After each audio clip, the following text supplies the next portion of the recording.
agar saksi fakta yang tercatat dalam surat dakwaan untuk turut dihadirkan dalam persidangan.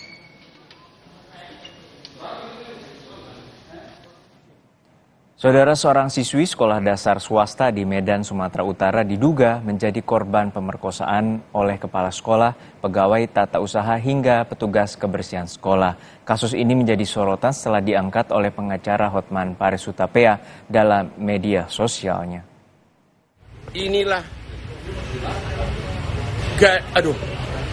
anak kecil cewek umur 10 tahun yang diduga diperkosa oleh berbagai orang, oleh oknum pimpinan sekolah, pimpinan administrasi, bahkan tukang sapu dari sekolah tersebut ikut diduga memperkosa anak kecil ini, ya. Dan dia datang, ibunya datang dari Medan, peristiwanya di Medan. Ya, anak saya dibawa ke gudang. Terus? Awalnya anak saya dikasih serbuk putih sama tukang sapu. Dikasih serbuk putih sama tukang sapu. Terus? Setelah itu dipaksa minum, setelah habis mulutnya dilakban. Mulutnya dilakban. Kakinya diikat. Setelah itu digendong, dibawa ke gudang. Dibawa ke gudang. Pada Terus? saat di gudang, tukang sapunya berhenti di depan gudang, keluar Kepala sekolah keluar dari gudang, ya. jaga pintu gudang. Jadi yang jaga pintu gudang pimpinan sekolah, yang tukang sapu. Kepala sekolah dulu ngapain? jaga gudang. Terus yang di dalam Keluar dari gudang kan, jaga gudang. Terus si tukang sapu tadi masuk ke gudang, letakkan anak tadi ke gudang. Iya. Ke atas meja di dalam gudang. Iya. Setelah itu Ganti pimpinan sekolah masuk. Iya, setelah itu tukang sapu keluar jaga gudang sama kepala sekolah tadi, pimpinan masuk.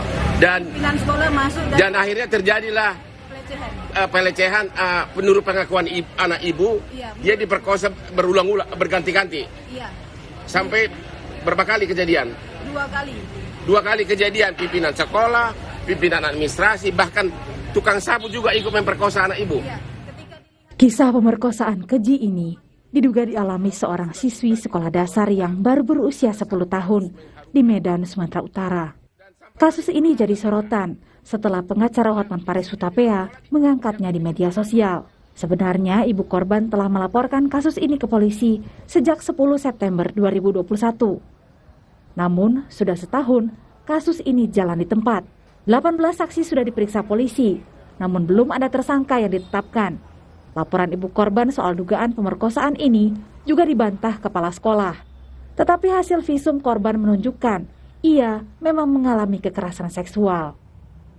Sudah 18 orang saksi termasuk pelapor, ibunya dan korban yang kita mintai keterangan. Dari pihak sekolah pun juga demikian, ada kepala sekolah, guru, security, kemudian petugas kebersihan yang ada di sekolah itu juga sudah dilakukan pemeriksaan. Penyidik juga sudah melakukan pemeriksaan forensik, kemudian melakukan visum et repertum, pemeriksaan ahli, dan pemeriksaan pendamping dari LPA, dari dinas sosial, dan lain sebagainya itu sudah dilakukan. Jauh sebelum ibu korban melaporkan kasus dugaan pemerkosaan oleh kepala sekolah, pegawai tata usaha hingga petugas kebersihan sekolah, anak perempuan Malang ini juga sudah menjadi korban pemerkosaan ayah kandungnya. Per 29 Agustus 2022 lalu, Mahkamah Agung telah menjatuhkan vonis 15 tahun penjara pada sang ayah yang tega memperkosa anak kandungnya sendiri. Komisioner Komisi Perlindungan Anak Indonesia Retno Listiarti mendorong polisi untuk segera mengungkap kasus ini. Pasalnya, terduga pelaku adalah kalangan pendidik dan tenaga kependidikan yang seharusnya menjadi pelindung anak selama berada di sekolah. Tim Liputan, Kompas TV. Dan untuk mengetahui perkembangan informasi terkininya, kita segera bergabung dengan jurnalis Kompas TV, Nadia Hutagalung di Medan, Sumatera Utara. Nadia, hingga saat ini bagaimana perkembangan penyelidikan polisi atas kasus dugaan pemerkosaan terhadap siswi sekolah dasar di Medan, Sumatera Utara? Dan apakah polisi telah menetapkan tersangka? Ya, Juno dan juga saudara, sampai dengan saat ini memang pihak Polda Sumatera Utara belum juga menetapkan tersangka terkait dengan kasus dugaan pemerkosaan terhadap anak usia 10 tahun yang diduga dilakukan oleh kepala sekolah, pegawai administrasi, dan juga petugas kebersihan yang ada di sekolahnya. Berdasarkan informasi yang kami dapatkan dari Kabid Humas Polda Sumatera Utara, yaitu Kombes Pol Hadi Wahyudi, mengatakan saat ini pihaknya sudah melakukan pemeriksaan saksi begitu terhadap 18 orang dan juga sudah melakukan 2 kali prarekonstruksi di tempat kejadian perkara atau TKP, di mana pemeriksaan ini dilakukan baik terhadap kepala sekolah, kemudian juga pegawai administrasi dan juga petugas kebersihan terhadap ibu korban, dan juga dilakukan pemeriksaan pendampingan ahli oleh pihak dinas sosial terhadap korban sendiri. Ini juga dilakukan pemeriksaan forensik dan juga visum yang sudah dilakukan. Memang sampai saat ini pihak Polda Sumatera Utara mengatakan bahwa pihaknya masih mengumpulkan hasil pemeriksaan dan juga alat bukti dan juga melakukan pendalaman lebih lanjut. Seperti yang Anda sampaikan tadi, Juno, memang kasus ini sempat viral beberapa waktu yang lalu, di mana sebelumnya pengacara kondang Hotman Paris sempat mengunggah video di media sosialnya, di mana dalam video tersebut terlihat ibu korban yang jauh-jauh datang dari Medan ke Jakarta untuk mengadukan kasus pemerkosaan anaknya kepada pengacara kondang Hotman Paris. Ibu korban menyebut bahwa dalam kejadian ini anaknya dipaksa untuk meminum serbuk putih, kemudian mulutnya dilakban, kakinya diikat, dan pemerkosaan pun dilakukan di sebuah gudang yang ada di sekolah. Ibu korban menyebut merasa kecewa karena sampai saat ini pemeriksaan belum juga menghasilkan tersangka, di mana tersangka belum juga ditetapkan oleh pihak kepolisian, di mana laporan ini sebenarnya sudah disampaikan oleh ibu korban pada September 2021 lalu, sehingga Juro dan juga saudara ini sudah 1 tahun proses kasus ini berlanjut dan belum ada 1 orang pun tersangka yang ditetapkan. Ibu korban menyebut bahwa akan mengusut kasus ini dengan sungguh-sungguh, bahkan ibu korban mengatakan ingin berbicara dengan Kapolda Sumatera Utara, Kapolri, ataupun juga Presiden Joko Widodo. Namun di sisi lain, Juro dan juga saudara, pihak penasihat hukum dari terlapor, yaitu dari pihak sekolah sendiri, penasihat hukum bernama Marudut Simanjuntak ini mengatakan membantah adanya kejadian pemerkosaan yang dilakukan oleh kliennya, yang menyebutkan bahwa kliennya baik kepala sekolah ataupun juga petugas sekolah lainnya ini tidak sama sekali melakukan pemerkosaan terhadap perempuan berusia 10 tahun tersebut. Ia mengatakan bahwa latar belakang malah dari kejadian tersebut justru pihak keluarga ini sebelumnya melakukan permohonan agar diringankan biaya uang sekolahnya, kemudian pihak sekolah pun menyetujui permohonan tersebut dengan syarat dilakukan pembayaran untuk tunggakan-tunggakan sebelumnya.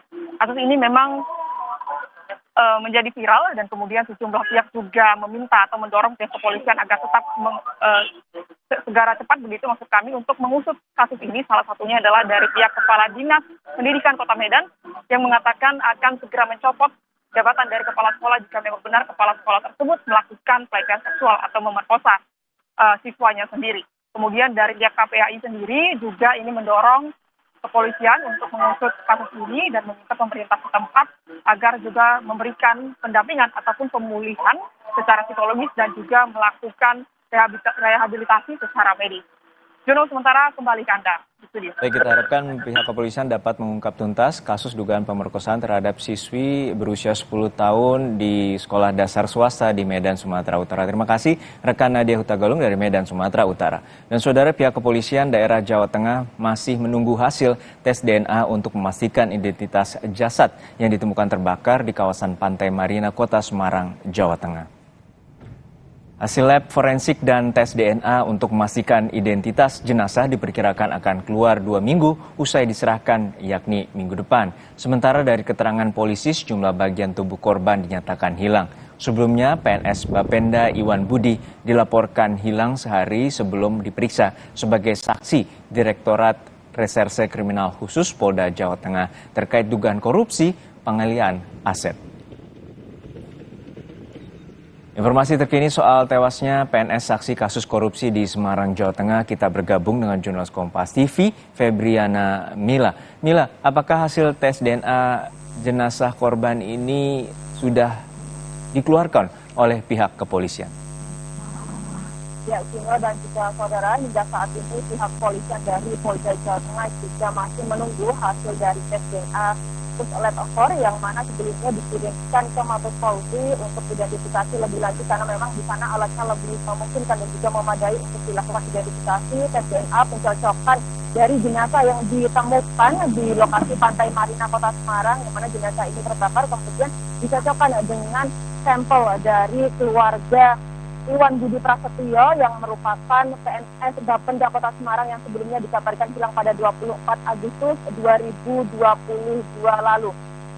Kemudian juga Juno, meskipun dari tempat lokasi yang perkara ini ditemukan barang-barang milik dari PNS Bapenda Kota Semarang seperti motor dinas yang digunakan dalam keseharian Iwan Budi, kemudian juga ada laptop, handphone, dan juga papan nama yang bertuliskan nama Iwan Budi Prasetyo ditemukan di lokasi penemuan jasad, di mana ini jasadnya terbakar di kawasan Pantai Marina. Namun memang dari pihak kepolisian sendiri ini belum berani memastikan apakah itu memang Iwan Budi Prasetyo yang sebelumnya dikabarkan menghilang atau bukan. Kemudian untuk dari tes DNA ini juga dimaksudkan untuk mengetahui penyebab dari kematian jasad ataupun korban tersebut yang ditemukan di kawasan Pantai Marina Kota Semarang. Yang mana apakah ini korban pembunuhan atau memang ini murni bunuh diri, dan apakah korban ini dibunuh dulu kemudian baru dibakar, atau memang kondisinya dibakar hidup-hidup seperti itu, Juno dan juga saudara. Kemudian perlu kami sampaikan juga dari hasil keterangan pihak kepolisian yang mana ini mengumpulkan barang bukti di sekitaran lokasi kejadian, ditemukan sepeda motor, kemudian handphone, juga laptop, serta bagian tubuh dari jenazah yang mana ini dari leher hingga ke bawah, dan namun tidak ditemukan kepala, kemudian kaki kanan dan juga kiri, serta tangan kanan juga tangan kiri dari korban. Ini dimungkinkan untuk kepala dan juga bagian lain yang hilang dari lokasi ini bisa saja dibawa ataupun dibawa oleh hewan liar, karena memang jika dilihat dari lokasi kejadian di Pantai Marina ini untuk kawasannya dipenuhi dengan ilalang, kemudian juga rumput-rumput yang sangat padat sekali, sehingga dimungkinkan untuk hewan ini membawa banyak sekali hewan liar, dan ini dimungkinkan untuk dari bagian-bagian yang hilang memang dibawa oleh hewan liar tersebut. Juno. Iwan Budi ini diketahui sebagai saksi atas kasus dugaan korupsi hibah tanah di Kecamatan Mijen, Semarang, Jawa Tengah. Terima kasih rekan Febriana Mila dari Semarang, Jawa Tengah. Dan saudara, hari ini Dinas Pemberdayaan Perempuan dan Perlindungan Anak Provinsi Riau menggelar doa bersama untuk kolega mereka Fitri Yuli Sunarti yang ditemukan meninggal di parkiran gedung DPRD Riau pada Sabtu lalu. Hingga saat ini total ada 17 orang yang diperiksa polisi.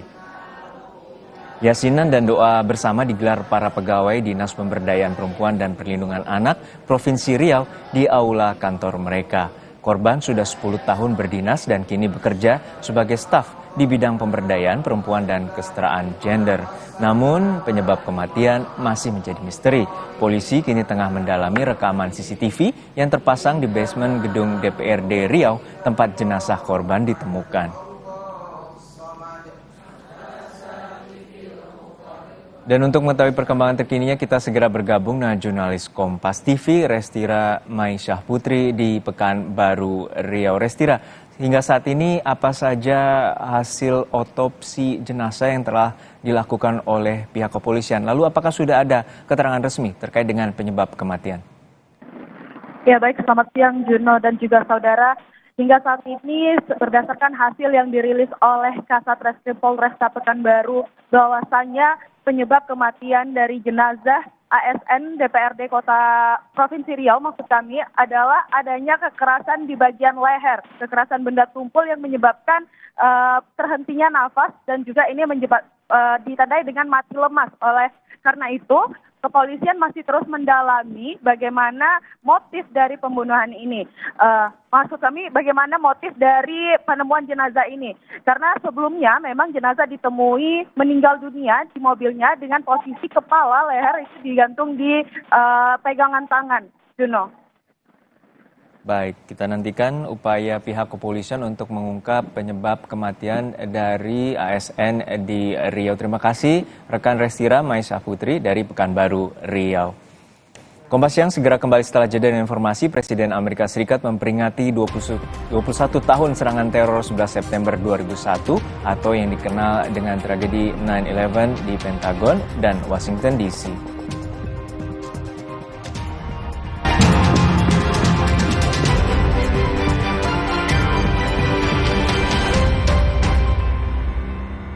Dulu aku pikir semua air mineral itu sama. Ternyata ya, mineral itu beda. Di luar panas banget. Iya, habis minum mineral rasanya